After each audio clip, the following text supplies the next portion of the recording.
नमस्कार दोस्तों, मैं हूं सुरजीत श्यामला। आप देख रहे हैं वर्कर वॉइस .in। दोस्तों, देश के करोड़ों पीएफ खाता धारकों के लिए बहुत बड़ी खुशखबरी लेकर के आया हूं। केंद्र सरकार की तरफ से आपका सीलिंग लिमिट ईपीएफ का बढ़ाया जा सकता है। कितना बढ़ाया जाएगा, इससे कर्मचारियों को क्या फ़ायदा मिलेगा, कितने लोगों को फ़ायदा मिलेगा, सरकार ने और क्या क्या बताया है, ये सारी जानकारी इस वीडियो के माध्यम से बताऊंगा। जिससे कम से कम पीएफ सीलिंग लिमिट क्या होता है, अभी कितना है, पहले कितना था और इसके बढ़ने से क्या प्रक्रिया होगी, सारी बात आपको जानकारी मिल पाएगी। तो आइए हम इसको स्टेप बाय स्टेप करके जानते हैं। दोस्तों, आप में से जो लोग भी किसी कंपनी ऐसी संस्थान के अंदर काम करते हैं जहां 20 या 20 से अधिक कर्मचारी कार्यरत हैं, तो ऐसे में आपके कंपनी या संस्थान की जिम्मेवारी बनती है कि पहले ईपीएफओ के पास खुद इनरोल हो, यानी कि रजिस्टर्ड हो, और उसके साथ ही आपका पीएफ का खाता खुलवाए। जब आपका पीएफ का खाता खुलता है तो आपके सैलरी में बेसिक और डीए, कहने का मतलब मूल वेतन और महंगाई का 12% आपके सैलरी से काट करके कंपनी की जिम्मेवारी है आपके पीएफ के खाता में जमा करें। ठीक उतना ही पैसा कंपनी के तरफ से भी जमा किया जाता है।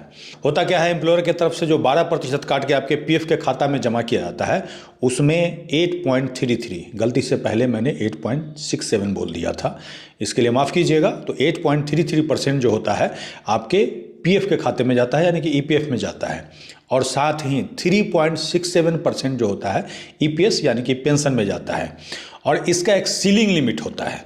तो पूछेगा सीलिंग लिमिट क्या होता है, तो इसका जो सीलिंग लिमिट है, कहने का मतलब एक सरकार की तरफ से अमाउंट तय किया हुआ है कि जिनका बेसिक और डीए इतना तक होगा, कहने का मतलब जिनके सैलरी का बेसिक और डीए 15,000 रुपया तक है या फिर 15,000 से कम है, उन्हीं का पीएफ खाता खोलना है। अगर 15,001 रुपया हो गया तो कंपनी आपसे पूछेगी कि भाई आपका पीएफ का खाता खुलना है कि नहीं खुलना है। आप मना कर देंगे तो उसके लिए फॉर्म होता है, वो भरवा करके आपको इससे बाहर कर दिया जाएगा। तो इससे क्या होता है, आपको पीएफ का लाभ नहीं मिलता है। और कहने का मतलब जिनका 15,000 से बेसिक और डीए ज़्यादा दिखा दिया तो पीएफ की बाध्यता खत्म हो जाती है।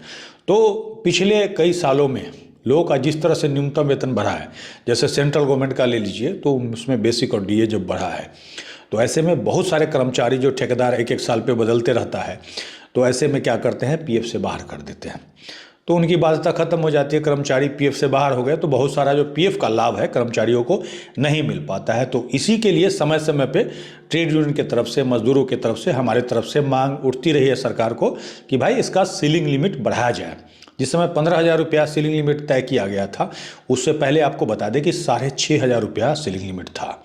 उसके बाद बढ़ा करके 15,000 किया हो गया, तो उस समय अचानक से आप लोगों का इन हैंड सैलरी घट गया होगा। लेकिन कहीं ना कहीं आपका जब कंपनी की तरफ से उतना ही पैसा ऐड किया जाता है तो उसका फायदा आपको मिला होगा। आपको बता दें कि ईपीएफओ ने 2014 में 6500 सीलिंग लिमिट था जिसको बढ़ा करके और 15,000 किया था, जिसके बाद से आपका ईपीएफ का सीलिंग लिमिट नहीं बढ़ा है, जिससे कि बहुत सारे कर्मचारी बाहर हो गए। इसी ईपीएफ के सीलिंग लिमिट के बारे में जब संसद में सवाल पूछा गया तो केंद्रीय श्रम मंत्री ने जवाब दिया है कि अभी जो सीलिंग लिमिट है ईपीएफ का 15,000 रुपया है। इसको बढ़ाने के लिए ट्रेड यूनियन से लेकर के जितने भी हितधारक हैं, कहने का मतलब कंपनी के प्रतिनिधि हैं, सरकार के प्रतिनिधि हैं, सभी से वार्ता करनी होगी। गहन वार्ता के बाद ही इसके कोई भी निर्णय पे पहुंचा जा सकता है। और इसके लिए मांग किया जा रहा है कि कम से कम 30,000 सीलिंग लिमिट किया जाए। इस सीलिंग लिमिट के बारे में उम्मीद जताई जा रही है कि कम से कम 30,000 रुपया सीलिंग लिमिट हो जाएगा। 30,000 जैसे ही आपका सीलिंग लिमिट होगा, उससे कम से कम 1 करोड़ से ज़्यादा कर्मचारी पीएफ के दायरे में आ जाएंगे। पीएफ के दायरे में आ जाएंगे तो उससे ये होगा कि तुरंत उनकी टेक होम सैलरी तो घट जाएगी, लेकिन उनका ग्रॉस पे बढ़ जाएगा। कहने का मतलब जितना आपका पीएफ कटता है उतना कटना शुरू होगा। अभी आपको ज़्यादा मिलता होगा, पीएफ के दायरे में आएंगे तो पीएफ काटना अनिवार्य हो जाएगा। और 30,000 से कम आपकी बेसिक और डीए है तो उसमें क्या होगा, आपका 12% ही एक हिस्सा ही कटेगा और उतना कंपनी को भी जमा करना होगा, जिससे आपको आने वाले समय में रिटायरमेंट बेनिफिट से लेकर के पीएफ का जो पैसा आपका इन्वेस्टमेंट होता है उसमें वृद्धि मिलेगी।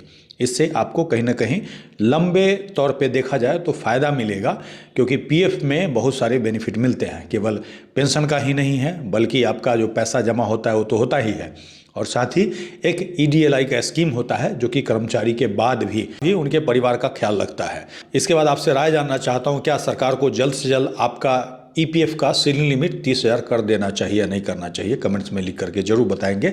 अगर आप हमें फेसबुक पे देख रहे हैं तो पेज को लाइक करेंगे, यूट्यूब पे देख रहे हैं तो चैनल को सब्सक्राइब करेंगे, वीडियो को अधिक से अधिक शेयर करेंगे ताकि अधिक से अधिक साथियों तक जानकारी पहुंच पाए। इसके साथ ही विदा लेता हूं, जल्द ही एक नई जानकारी के साथ मिलते हैं। धन्यवाद।